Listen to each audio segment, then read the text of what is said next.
Welcome in to the Toyota Lounge, powered by your Front Range Toyota dealerships for the DNVR Avalanche pregame show presented by Coors Light. The Avs taking on the Buffalo Sabres for their first game of the new year. 2025, they come into it as a wagon with a 5-game win streak. Yeah. Sabres they've actually won a couple of games here. I think they've won their last 3, but that's coming off of a 14-game winless streak. They did lose their last one, but they won 3 Did in they a row lose? before. Okay, there you go. 3 out of 4. So maybe recovered a little bit, but let's be real. This is a team that the Avs should beat, and it shouldn't take a 4-goal comeback this time either. It's funny because I was there this morning and I'm watching, and right by the tunnel where the visiting team is, usually popping. And you can, a lot of times, like, guys will venture out to the glass and look at the other team, maybe a little bit here and there, but it was funny because all those guys and Connor McGee, he was right next to me. He saw the same thing. We started looking at each other. We started laughing, because all of a sudden they're there and they're kind of hiding behind the pole and they're just watching and they're talking about McKinnon and Makar and it was so funny because I could hear them. You know what I mean?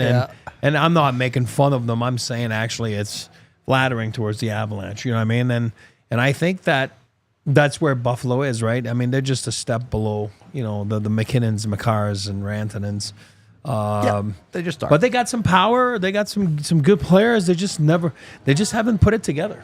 And when you go on a 14-game losing streak, oh boy, it just doesn't feel right. It doesn't look right. But you know what? They got that game, and then obviously to get the monkey out the back, and then they won a couple after that, and then obviously lost their last one. But Thompson, Tuck, they got some big bodies. They got some guys that can shoot the puck. They just haven't put it together. Yeah, This is not a good hockey team. I'm not going to tell you that. They're one of the bottom teams in the Eastern Conference. Obviously, any team loses as many games in a row as they do, and your season has become a disaster. I don't think there's any way around that. But we can pull up some of their statistics here, and statistically, they may not be as bad as their record shows. I'll put it to you that way. They're a decent possession team, nowhere near as good as the Avs, but you know what? They're on the right side of possession around the league. They struggle to generate a lot of goals, but what they do very well is they finish on their high danger chances. They're the best finishing team on high danger chances in the NHL at 5-on-5. So you do have to do a good job of limiting their opportunities because they will bury them. They're an okay generating team. Not great, not terrible, better than they show in the standings, like I said. And the other area that you can probably take advantage of this team is special teams. Their penalty kill, not particularly good. Their power play, downright terrible. You got to win the special teams battle tonight, as always, but may come in a little bit more important, as Buffalo is a team that should be able to hold their own at 5-on-5. A team like the Avs, yes, I know.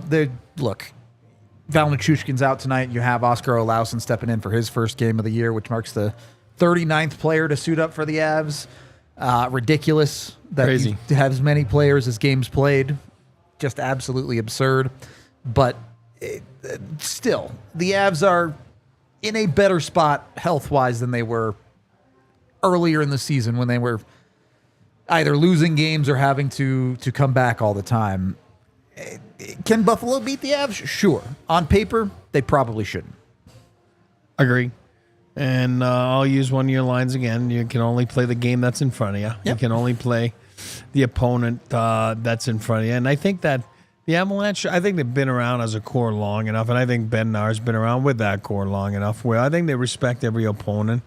And what they do, though, is they know that they can make this homestand really stand out. You know what I mean? Like, they had some spectacular road trips, obviously, last month where they really came through in those road trips. But I think you got to do the same thing with your home stands right now. You know, agreed. and right, this one obviously there was that one game and then that one off in Utah. But if you throw in that one, it's like a 5-game homestand, give and take. You know what I mean? Yeah. You did sleep in your own bed for the Utah night. True. You didn't leave. You didn't leave your bed. Yeah, tonight you got to beat the opponents that you're supposed to beat. Yep. If you play your game, everything goes well, and you do what you're supposed to do, and you don't win, then you know what? Then you throw it out the window. But if you do that, you're playing the odds. You should come out on top. And I think that the Avalanche tonight are going to come out flying. That's just a feeling I have. And again, like you said, I think they're so used to one guy goes in, one guy, whatever, comes back, one guy gets out. You know what I mean? Yep. So we'll see. We'll see what happens here, but I don't think it's going to affect them, even though Val's been tremendous for them, obviously, since his return. Wedgwood getting the start tonight. Is there anything to read into that, or is this just rotating your goalies and getting them starts? Yeah, exactly. I think it was more like, they've sat, they've already circled, like you're going to be playing this one, this one, this one. Yeah. And that's the way it should be.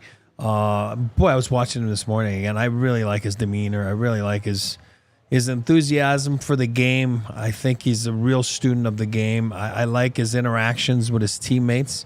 We talked about that last game on the bench. Bednar talks about it every presser that he has. But it was funny. I was watching him this morning, and they're little things that are maybe go unnoticed, little taps, in the pads. It's interaction on a play that happened on the PK this morning, for example. We're practicing power play PK, and then you can tell he's just talking to his Ds and talking to whoever's on the PK. And this is perfect. No, you're not. That way you're not, in my sight lane, you're not. I mean, just the little things. The interactions are all over, and then him and Wedgwood really get along well. Maybe that's, maybe you're going to see a little part 2 of like Swayman and Allmark, you know what I mean? Like where all of a sudden that there was genuine love between those two. Those two know each other, they played together, they respect each other, and they're both outgoing. So you can tell on a morning skate like this morning, the difference that those two bring, and it was fun to watch it, and look at it firsthand with your own eyes and see what's going on. Yeah.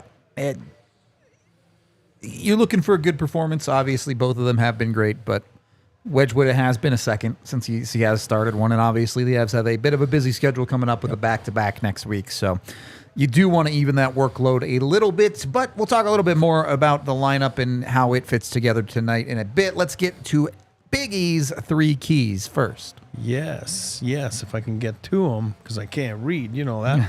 The 3 keys tonight, I kept them simple. Obviously, we talk about goaltending and special teams. We stay away from that. And the 3 keys, consistency. Keep building each block. Strive for details.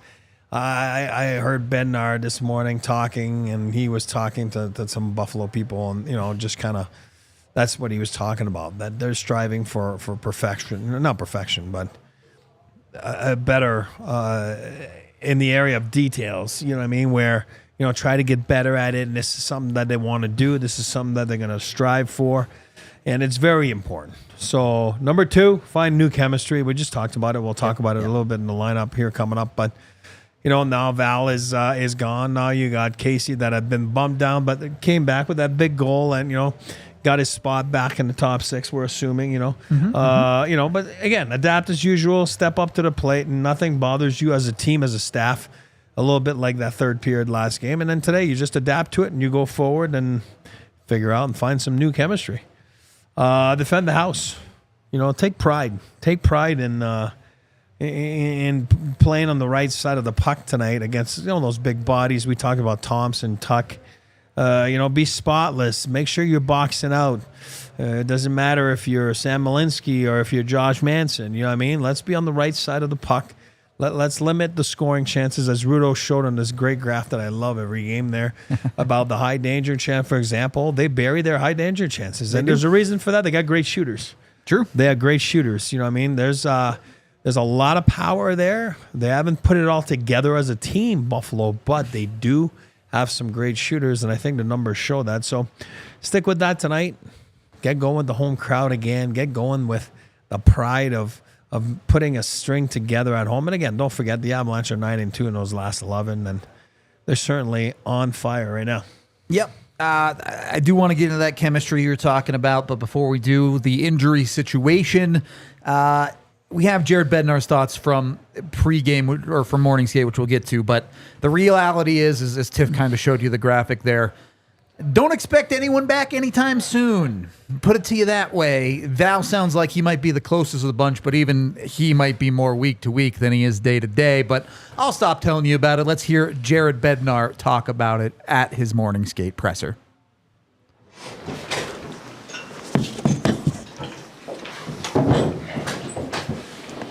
Go ahead, guys. Coach, you talked to us a lot about Keaton Middleton and really liking what he's brought. Gets rewarded with the 2-year extension this morning. Just what can you say about what he's added and what he continues to do to keep himself in the lineup? Well, first thing he's done is he's improved every year he's been with us, right? He's played some games in the past. I would say this call-up has a lot to do with that contract and what he's been able to do. Steady, strong, physical, playing within his role, same kind of role, similar role is what he's had with the Eagles. And now it's translating to the NHL, and guys his size and physicality and guys that like to play a little mean, they're hard to come by, right? And we've got one here that's homegrown, and I think it's a well-deserved contract extension, and looking forward to see what he can do in the future. Is there an update on Volunteers camp?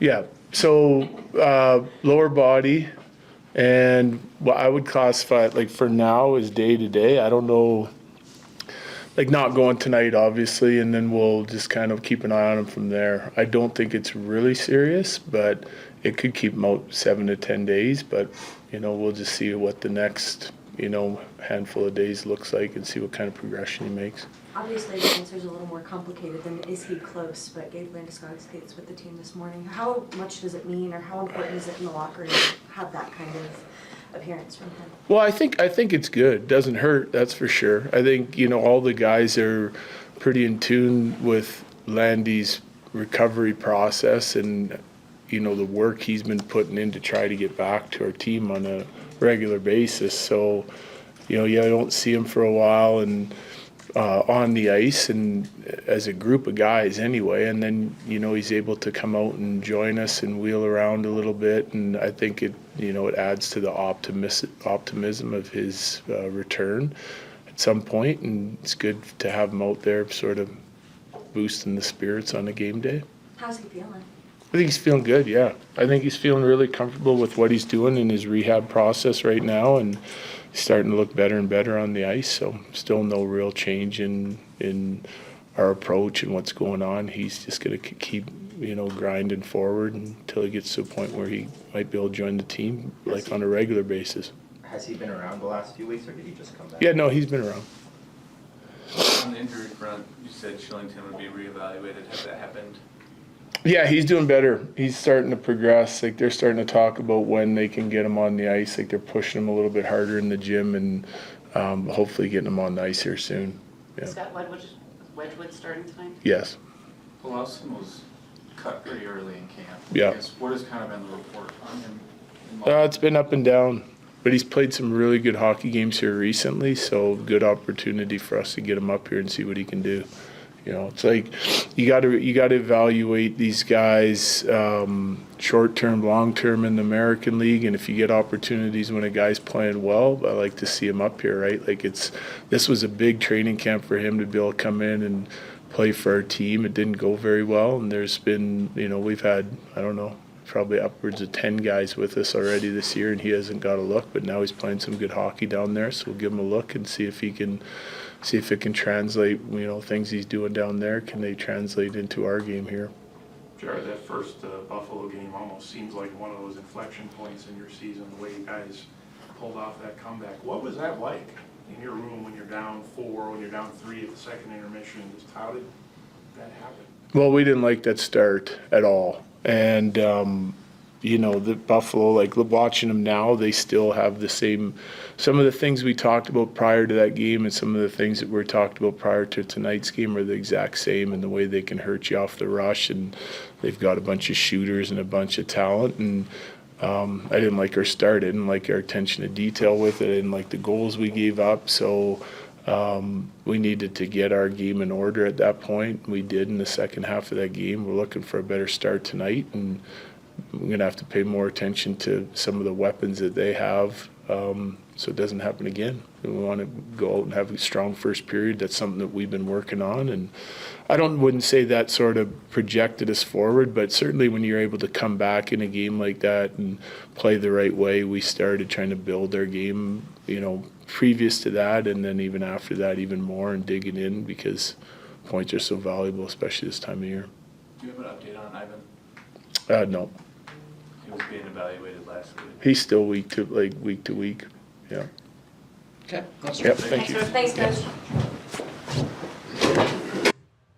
So obviously injury news not great there, but I will say the Avs are in a better position to absorb things like that. Realistically, at the start of next game, you had 7 top 6 guys. We were talking about Mittelstadt getting a demotion because somebody just didn't fit in the top 6. Yep. Obviously, losing Val for a bit is not good, but it does feel like something the Avs can handle if there isn't more injuries, which there have been a few too often this season. Yeah, it's going to be interesting to see. And then I think Casey, sometimes that's all it takes. You know what I mean? Like just Little kick in the pants, You're like, yeah. oh, you get, again, it's more the visual. You see Sure. yourself on the bottom there. You're like, eh. But he came back strong from it. He had that big play, the big game-winning goal. It wasn't like a skilled thing. It was a dirty, grindy, which I like. Get back to basics, and this is his former team, and who knows, right? It's let's make sure that they find that chemistry, and of course you're always going to miss Val Matushkin. We know that. He's a big piece, a big body. That obviously we know how much they missed him the first 15 games or so. So. Yep. But tonight, you know what? They're you're right. They went from 7 to 6 in the top 6, so they'll be fine. They'll figure out a way. I do want to get into the potential usage tonight as we can run the lines by you here. Top line, Mikko and Mac together with Lecky, Mittelstadt, centering Druin and Colton. Third line that they obviously don't want to break up of Kelly O'Connor and Kivy. And then the fourth line is Olausson, Parsonen, and Inola. I guess my question is, how do you manage that fourth line tonight? Because you're looking at guys like Parsonen and Olausson, certainly, that are not your typical grinder type guys, right? There's a little bit more skill there. When they're at their best, they're playing offense. They're trying to generate high quality chances. How do you make that work as your fourth line in a game like this? And same with Inola, right? And he's There's trying, a little bit more grinder he's trying to be a little bit there. more, but obviously has a background of a good shooter. Yeah. And, so yeah, it's probably not the heaviest, fourth line, but they got some good size. Parson's got good size, and obviously Oscar's got good size. So does that mean that they use their size to their, Oscar definitely no. But again, how many chances are you going to get? This is probably, this is what, the 537th player the Avs have used this year, and this is his first call up. Think about that one. Really so that, might be his last chance with the. I'm not saying last chance at the NHL, but with this team, but that's what I'm trying to say, right? And he did clear waivers at the start of the year. So if it's, again, you're talking about Casey having a little slap last game in the face, but that's a little, I think it's been a slap in the last few months for Oscar Olofsson, So I think at some point you can't argue with what they want you to be, because I think the rest of the league agrees, with what the Avs are trying to do with you. So at some point you got to surrender and just jump in and, do exactly what they're asking you to do. And, you might, find a change in, of thoughts on what people have, for you in this lineup. So again, I think it's going to be, I don't see them playing a lot of minutes, but again, you got to be ready. It's tough. It's tough to play those types of minutes, but you be on the right side of the puck, you be on the right side of things, and don't get scored on. Yep. And then try to go in and play down there and, kill the clock and get some chances. And, again, they're all guys that have some sort of a skill level, all three of them. So let's get down there and see what you can do. On the back end, Keane Middleton draws in again over Calvin DeHaan, signs a 2-year extension today, technically a little bit over league minimum. It's a 2-way deal. I don't really think that's all that meaningful. It still sets up Middleton to be your 8th D, essentially, when you're healthy. Sure. But is there anything to read into there? Do you expect a little bit more Middleton through the second half of this year? Yeah, maybe. The only thing that I did like, and I did listen to, is Bednar when he talked about having his call-up having a lot to do with the extension. You know what I mean? And we always say that, make them make decisions. Whether Keith Middleton is your type of player, not you, but Yeah, I anyone, got you. right? You know what I mean? Yeah. No, I didn't want you to. I don't want to get into a dermy argument again. I'm always down to argue about stupid stuff. I know, but good on him. Good on Keaton Middleton, and he. It's nice to see that. It's nice to see, and again, maybe Oscar Olofsson should take a page out of that book. Yeah, for sure. Look at the guy call up. Next thing you know, the guy gets a 2-year extension. Somewhere, somehow, kudos to him. Congratulations, and but if you go back to tonight's game, we got both back ends. The Avalanche being, I think Brendan tweeted that point percentage wise in your lineup, the Avalanche are second in the National Hockey League with 100 points from the back end. Buffalo Sabres are first. I mean, Yeah. you were talking about back ends, you know what I mean, tonight? True, So expect true. a little bit of offense, a little bit of activation on both sides of the ice. And I mean, look, Buffalo should have a great defense when you look at the guys on that D-core. Darlene Byram, but even guys like Power. There's still some young kids that are still finding their way a little bit, but there's a ton of talent there. Yep. So, I don't know what is the Matrix glitching? What's happening? What happened? what happened? Our chat's trying to inception us about the Matrix or something. I don't know. I'm panicking. All right, let's get to our prediction segment. Then we finally missed one a little bit with the 5-2 the other night. We've been pretty bang on for a bunch of them. Give me a score and a guy. Who's got it tonight? I guess you said Colton would score 2. He scored 1. He scored 1. Empty net though. That still counts. They all count the same, buddy. I am going tonight with the same score as last game. I am going 5-2 good guys. And I am going with Mikko Rantanen popping off. I'm going with Mikko Rantanen popping off. So a Finnish hat trick on the books Maybe. with the Moose call in there. Moose. What score did you say? Same as last. 5-2. 5-2? As All right. 2 nights ago. Yeah. All right. I mean, I'm here for that. Who do I think is gonna score 1 tonight? I think I want to go with the depth guy. So I'm gonna take Parsinen. No, I took Parson the other night and it didn't did? work. So let's go with Olausson just because he would be the one that I would least expect it from. Muddy the waters. So I'm taking Olausson. I think this one's gonna get a little wet and wild here. I'm gonna go like 6-3 or something. All right. Very high scoring. Going with lots and lots of goals Spicy. onto this one. Lots of shooting, fire wagon hockey. That's what I want to see. I like it. Let's jump more into that with my pregame picks from Bet365, where it is, of course, never ordinary. I didn't go too complicated with my picks tonight. Kept these ones pretty simple, but I did take the Avs to win the first for plus 130.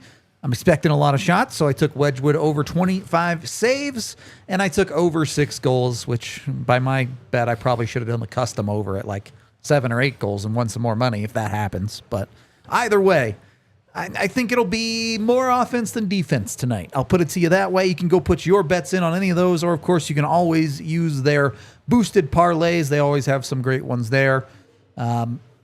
McKinnon always on those, Rantanen always on those. I think there's some good McCarr ones tonight too.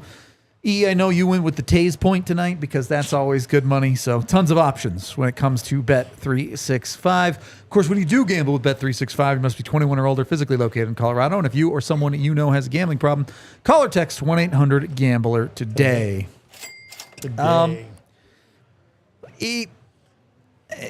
You're in this weird part of the year. We were kind of talking about it off air where you have this 6-week stretch.